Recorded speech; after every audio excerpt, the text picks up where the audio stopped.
All right, so in this video, we're going to look at using the quadratic formula, but we're going to get a little bit messier answers. And we're going to round these to decimals, but we're also going to talk about how to leave them in their simplest form. So first, I'm going to identify what A, B, and C are. So A is 5.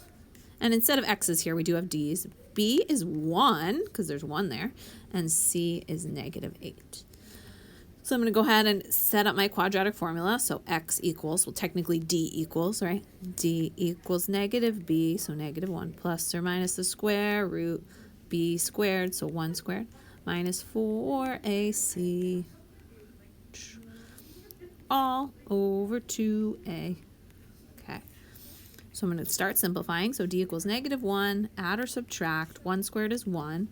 4 times 5 is 20 times -8 is going to give me -160, but there's already a negative here, so plus 160 divided by 2 times 5, so 10. So D equals -1, add or subtract the square root of 161 divided by 10.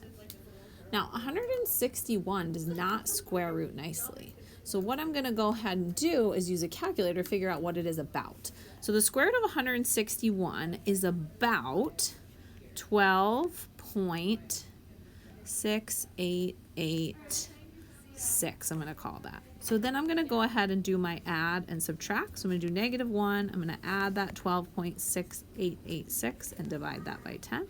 And I'm going to do -1 and I'm going to subtract that. And then I'm just going to round, in this case, to the nearest hundredth. So when I do that,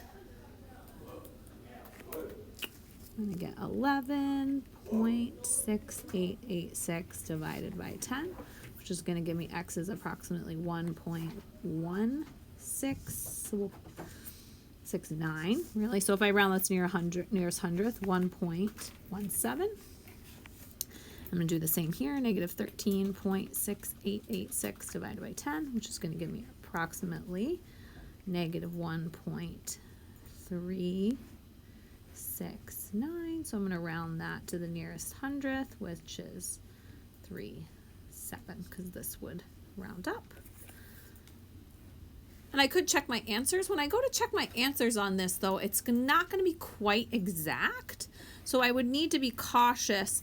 The more I chop off my decimals, the more inaccurate it becomes. So I think on the IXL assignment, you're asked to round to the nearest hundredth. So when you get to this middle step, you want to make sure you carry a couple extra decimal places, right? So hundredths would be 2 places, just so that when you do more math after that, you end up with something that's accurate to that second decimal place or that hundredth place.